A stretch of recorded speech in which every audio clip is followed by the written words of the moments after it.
Hello everyone, thanks for coming tonight. Presentation mainly focuses on SEO, so Rob's given a little bit of an overview of a couple of top-level tactics. So this presentation will pretty much go into a whole range of different areas. With SEO, there's so many different areas. There's hundreds of areas you could talk about. Tonight we just threw a few ideas in here. So there's probably going to be something for everyone. If you're a big business or if you're a startup with one person, there might be something in here for you. So firstly, if you're using any of these social channels, please shoot us a tweet on Twitter if you're still on Twitter, Connections8, or feel free to jump onto SlideShare /Connections8. That's where the slides will be tonight. So if you miss something from these slides, it'll be on SlideShare, so you can go back and check out a link or whatever, because there's like 60 slides here to go over.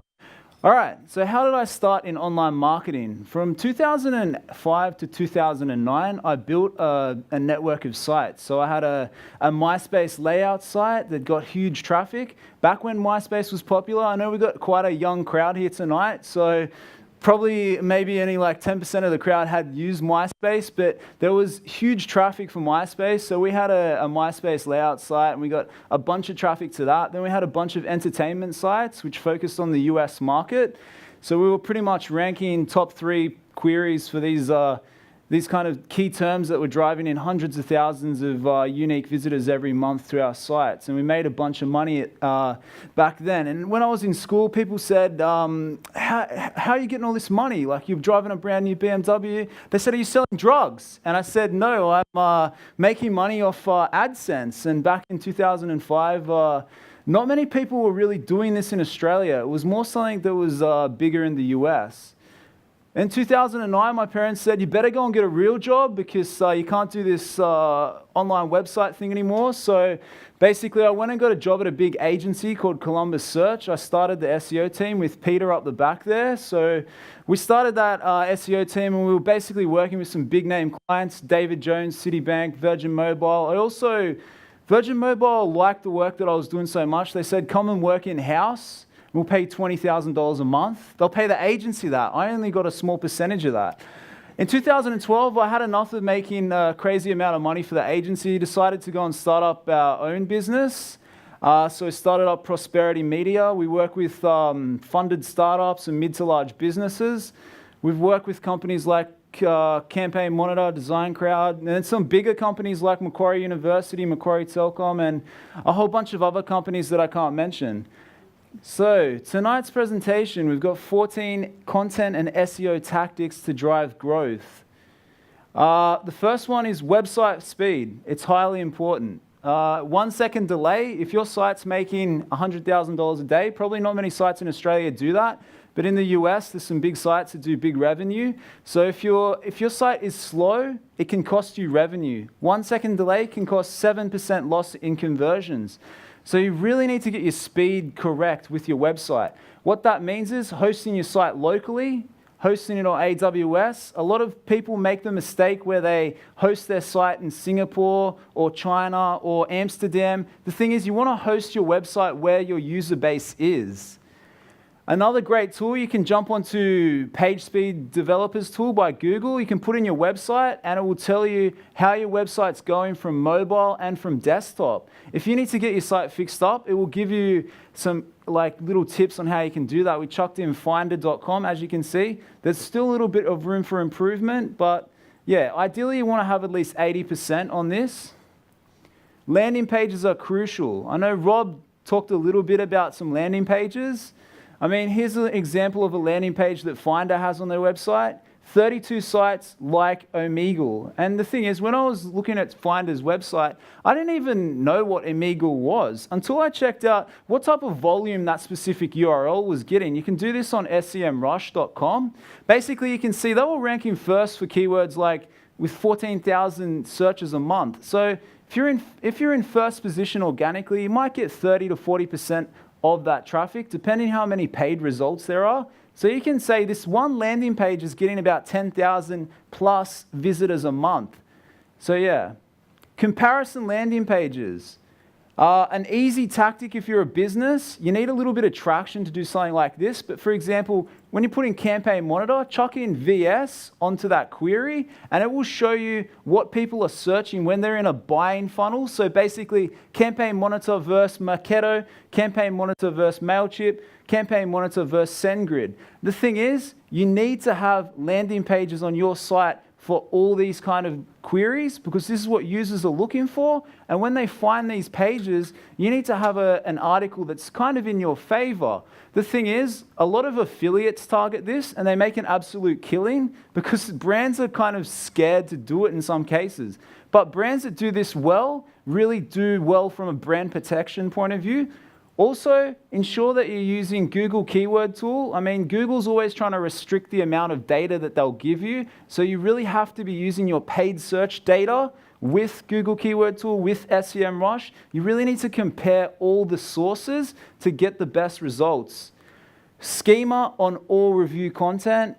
This is something that you must implement on a website. Doesn't matter how big it is, jump onto schema.org. You might see queries now where they've got reviews, where they've got different actor listings, things like that. You can do this with schema.org. It's pretty simple. You just jump onto their website. They'll tell you all the different schemas for everything. Events, organization, etc., etc. Copy and paste the code that you want and put it onto your website. It's as simple as that. So many companies don't do this, especially big brands, because they're living in the past, or they've got a web team that isn't savvy and doesn't tell them to do things like this that take a matter of minutes to do. TPS site-wide. This is something that you should do. I was at an event last year and I was talking to Gary Isles, and he's a big Google guy, and he said, you really have to put HTTPS on any site. It doesn't matter if you're a corporate e-commerce site or if you're a memes website, he said. Put HTTPS on, because basically Google came out and they said that HTTPS is now a ranking signal. So you need it site-wide on your site.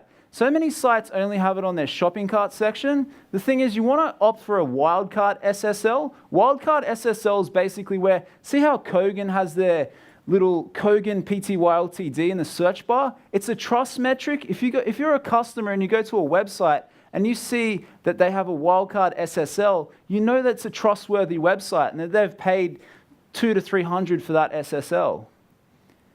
href. This is a bit more technical, but if you've got a brand website and you've got a site in the UK, you've got a site in Germany, you've got an Australian site, you've got a site in New Zealand, you can basically use the same content on all those sites, but you drop on a href tag. Back in the old days, a lot of people used to make regionalized content for all different sites.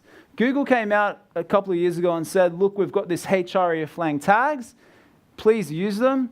There's a bunch of testing tools you can do that you can use to basically validate these tags. So there's a link to one. As I said, don't bother copying down links because we'll share it on SlideShare and you can grab them all. But if you've got a business that wants to go global and wants to roll out different websites, you really need to be using these tags, because they'll create a lot of traffic for your business.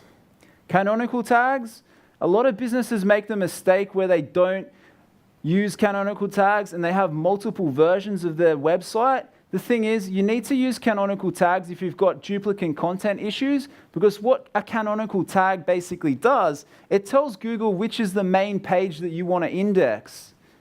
There's a little graph to show. So if you've got 3 pages that are the same, you can basically chuck a canonical tag onto all those 3 pages, and that will have one page indexing in Google. I remember when we were working for David Jones back in the day, one of their developers didn't consult with the agency and they rolled a canonical tag for the homepage site-wide onto their whole e-commerce site. And then instantly the site basically started de-indexing itself. So that was a huge nightmare, and basically they contacted the agency and said, what's happening? And they said, well, who's the developer that made this change? Like, you've basically stuffed it. And that happens a lot. A lot of big businesses that have in-house development teams, they think they know about SEO, but really they've just read a couple of blogs and they've played around a little bit. It's always good to consult with an agency.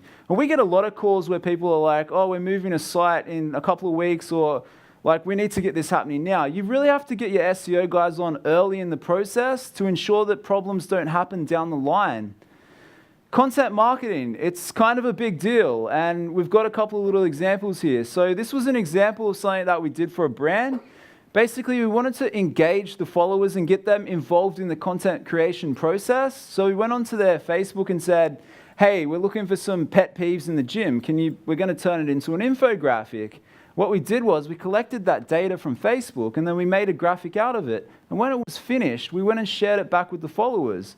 The thing about this is you can involve your social followers into the content creation process. What this does, it influences the sharing of the article. People feel like they're more in touch with the brand. Create content for niche communities like Reddit. This is something we did for another client. We were searching what's technical content that people on Reddit will like.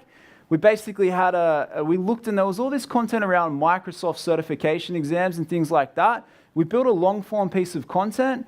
We shared that up on Reddit on an aged account with a bit of authority, and it went gangbusters and drove like 15,000 visitors to the site. So the thing is, you need to build content that's relevant for a specific niche community. Always remember to create a content calendar at the start of the year and basically think about all the events that are happening throughout the year. A lot of brands forget to do this at the start of the year. You can sit down and think about, okay, what's happening in October? We've got Halloween, we've got the AFL Grand Final, we've got the NRL Grand Final. In November, we've got the Melbourne Cup. Okay, we're a gambling business. How can we monetize these events?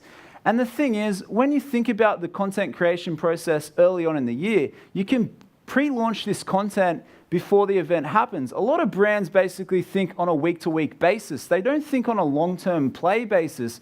And you need to really do this with any content marketing that you're doing. This is a little example of a creative web app content that a brand built. Basically, it will tell you how much coffee you need to drink before it will kill you. So you put in your weight, and then it will tell you how many cups of coffee it will actually kill you.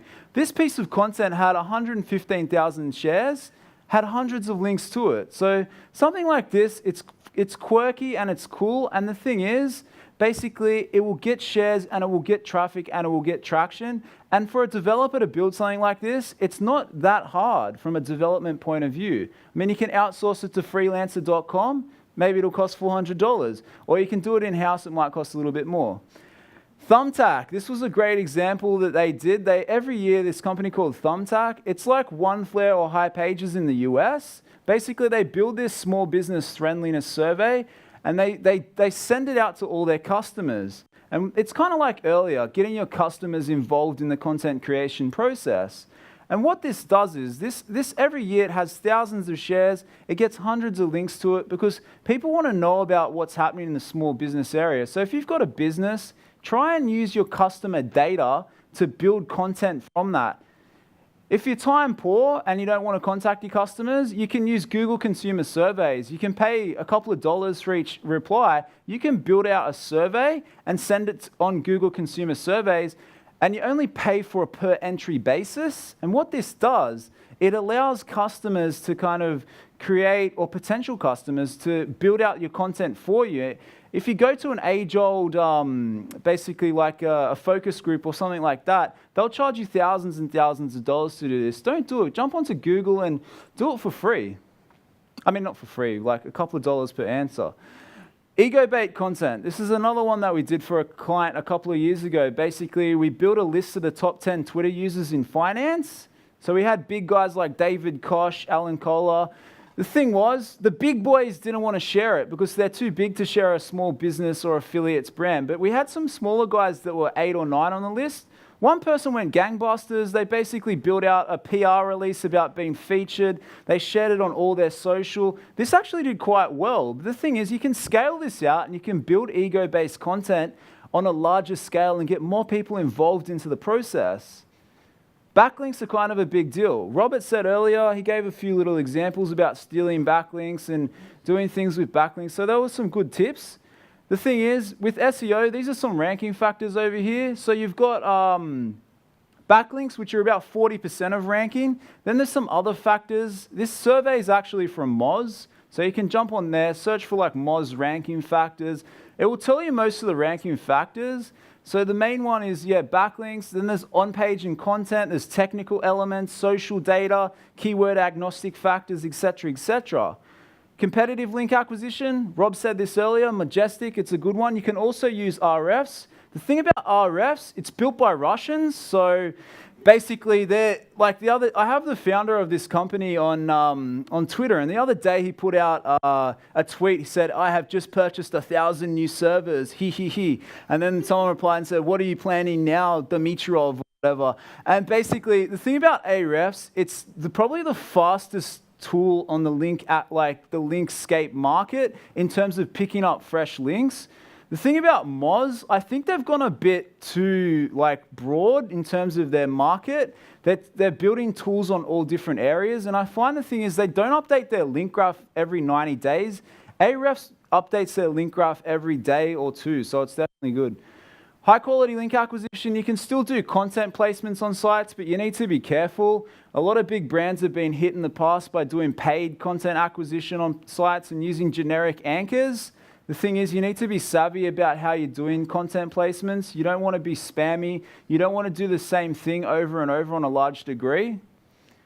Sharing your best deals on deal sites. So OzBargain, Retail Me Not, Vogue Forums. I mean, I've got a friend who owns a cruise affiliate website, and basically what he does, every week he schemes up one of his best deals and gets it onto OzBargain. He gets a couple of thousand visitors a week from OzBargain, just because if you get on the homepage of OzBargain, they've got tens of thousands of deal hunters on that site every day looking for deals. The thing is, you need to have a cheap as chips deal, because if you go on there with an expensive deal, I remember it was 2 or 3 years ago, StartCon said, we've got 50% off, can you share it on all different places? And I chucked it on OzBargain. I absolutely got roasted because $150 is too expensive for these people on OzBargain. They want free or they want cheap as. So if you've got a good deal, check it out. Retail Me Not, Vogue Forums. There's so many good sites out there with deals. Even check out Deal Extra, Rob's site. Targeted forum link acquisition. You can search for relevant forums online, business forums, startup forums.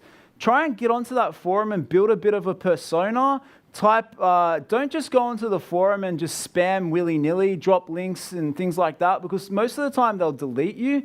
If you go onto a forum and you build a little bit of a brand up, answer some questions, and then after about 20 posts, drop a link to your website, you can get good traffic. The thing is, some old school forums in Australia, like whirlpool.net.au, they rank very well for a lot of buying kind of keywords. So the thing is, you need to be savvy about how you do this. You don't want to be spammy. You want to do it and be classy with it, really engage with that community. Don't just go on in there and drop links like crazy, because they will ban you and it does look spammy. But if you do it from a high-end point of view, it can work. Low quality links, disavow them or take them down. Basically, you also need to be on the lookout for negative SEO. A lot of people don't know what negative SEO is. Negative SEO is when a competitor or someone who doesn't like your business will just come in and blast your website using something like XRummer. What you need to do is you need to be proactively checking your link profile on a week-to-week basis. We have a lot of clients that are affiliates in the US, and they're the type of clients that can be targeted by negative SEO because they're quite lucrative industries. So a competitor will come in and basically hit their site with a blast, and some of these blasts can be quite sophisticated. They can target lower level pages on the site. And the thing is, a lot of people say, oh, negative SEO doesn't work, Google's aware of it. The thing is, we've seen sites get taken down by people who want to target them. I know a guy in Brisbane who paid $40,000 for a domain in the insurance niche, and someone hit his site with negative SEO. Then he was trying to sell that same $40,000 domain for $2,000. So he lost $38,000 from negative SEO. So it does exist. Content seeding. If you build content, you need to share it. A lot of content marketing agencies in Australia, they're like, yeah, we can build you a fantastic piece of content for $10,000. But then they're like, what's your content seeding strategy? And a lot of them say, well, we'll just share it on your site, share it with your friends. The thing is, you need to be a bit savvy about how you do that. So how are some organic ways you can share content? Share it on your website, share it with your email, share it on social, share it on forums. do some posts about that content. You can get a bit more tricky with paid. Do a paid ads campaign to your content marketing. Do a sponsored social update for your content. Do a Facebook boost, social media ads, content discovery, Taboola, Outbrain. You really need to get involved with everything. Review competitors' most shared content. Build similar content.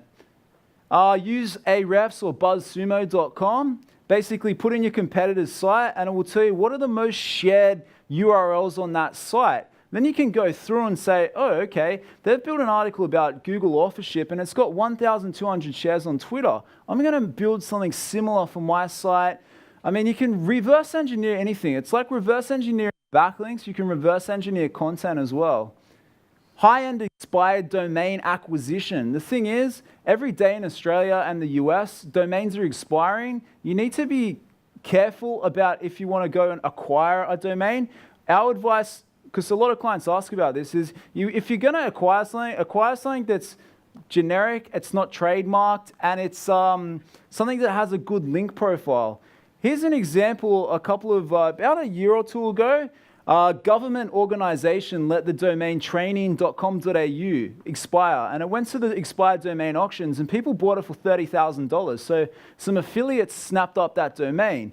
They've built it into like an affiliate lead gen site, and they're killing it now. Like they'd be making a huge amount of money off this domain. So the thing is, you need to be searching for these domain opportunities. The thing is, the domain space is kind of convoluted now. Like there's a lot of retirees that get onto like domain expiring sites every day, and that'll be like the first thing they do. Like there's a guy up in Queensland called Nettie. He's like 74, and every morning he'll just get his cup of coffee, get in front of his computer and look at like all expired domains. And this guy makes an absolute killing. He's retired and he's just finding domains. So you can do it, but you need a lot of time and you need to be researching. There are more effective ways you can do it, but yeah, that's a whole nother story. Website acquisition for content growth. A lot of people once you start getting bigger and you like kind of exhaust a lot of your strategies, you can start thinking about website acquisition. So like for cheap websites, you can jump onto flipper.com. Every day they're selling websites. You got to be careful because there's some dodgy sites on there. Like try and buy, if you're going to buy something on Flipper, buy something with authority, something that's been around for at least 5 years, something that has a decent link profile. If you've got a bit of budget, you can talk to a broker. A mate of mine in the US, he runs a company called Raincatcher. They deal with high-end websites, so websites that are selling for, I think it's like 100,000 to 10 million. So they do a lot of sales in that space, and yeah, you got to be careful when you buy a website. The thing is, you can just go randomly out to anyone. If you see a good site, just check up the who is data and say, hey, you guys want to sell it? What price are you offering? The problem is a lot of people in Australia, they'll just say, oh yeah, I'll sell the site, but it's going to be like $100,000, and it's a site that's only making $1,000 a month. Like you say, yeah, you're dreaming. I only want to pay 2 years revenue or whatever. So you have to do a lot of negotiations. It's like buying domains. We bought the .com for our business. Originally, they wanted $26,000 for the domain. We got it down to $2,600 from negotiation. And the way we did that is this guy had like 100,000 domains that he owned, and we looked to see when a large percentage of those domains were expiring, and we said, hey, like at the end of financial year or whatever, we said, hey mate, how about like 2,600? And he instantly said yeah, because he needed the money for renewing his huge portfolio of domains. Okay, so there's a little bit of information. I mean, I could talk for hours and days about this stuff. But basically, we've got a few tools for everyone as well. Like a lot about SEO, there's some good tools you can use. You can get more information. So Screaming Frog Analysis, this is a really good tool. It's got a weird name, but it's built by a company in the UK. So you can drop your website into that, and it will tell you all the technical problems. You can basically export this data to CSV and do some analysis. It's quite a good tool. If you're a developer and you're testing staging sites, it's good for that as well. SEMRush.com. This tool is about, I can tell you the prices. This tool is about £90 a year, so it's quite cheap. This tool is about $79 a month. Maybe it's $90 a month now.